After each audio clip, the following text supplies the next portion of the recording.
You are now listening to Surelgar MD. Surelgar MD, being on call as an interventional radiology fellow. I'll never forget my first experience of being on call. I was standing outside my building on a Friday night waiting to receive the infamous call cell phone.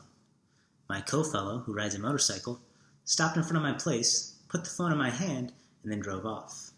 At precisely that moment in time, I was the sole person responsible for the IR needs of 4 hospitals comprising of over 2,300 beds in the greater Atlanta area. Before I could even turn around to walk back in the building, the phone went off. It was a hospital operator who proceeded to connect me to a patient's daughter who was waiting on the other end of the line.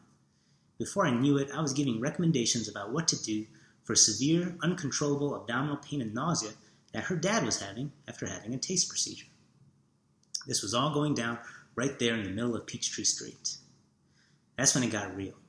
See, I thought I knew what IR was, but I had no idea.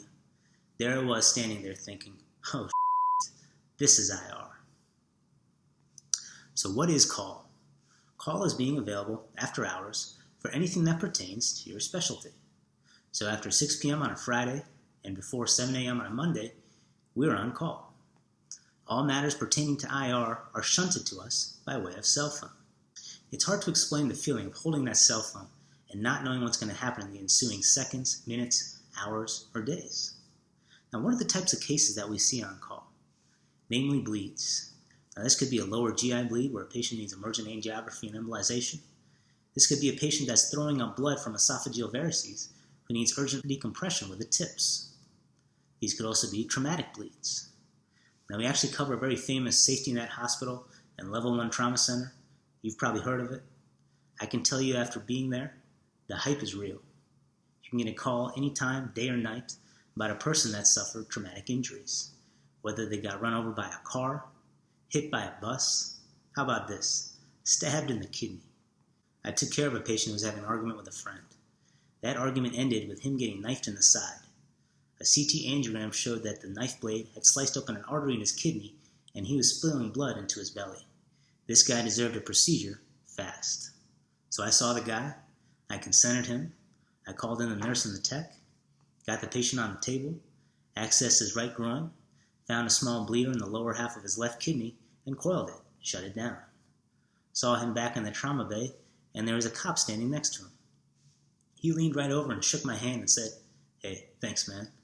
And I gotta say, I was pretty touched by the whole thing. It really meant a lot to be able to do that for somebody. Now that was a call high. What's a call low? So sometimes on call, the hits just don't stop coming. I was finishing up a case late on a Sunday when I got a call about an MVC victim at the trauma hospital. So I drove straight from one hospital to the other. That patient got on the table at 3 o'clock in the morning. After about 4 hours of work, I put in my post-op orders and note, and at this point it's 7 o'clock in the morning on a Monday, the start of a brand new work week. So, as an IR fellow, I did exactly what was expected of me. I drove straight to my rotation. Now, I felt gnarly as hell. I was totally out of it, couldn't think straight, couldn't see straight. I had chills all up and down my body because my hypothalamus was so dysregulated.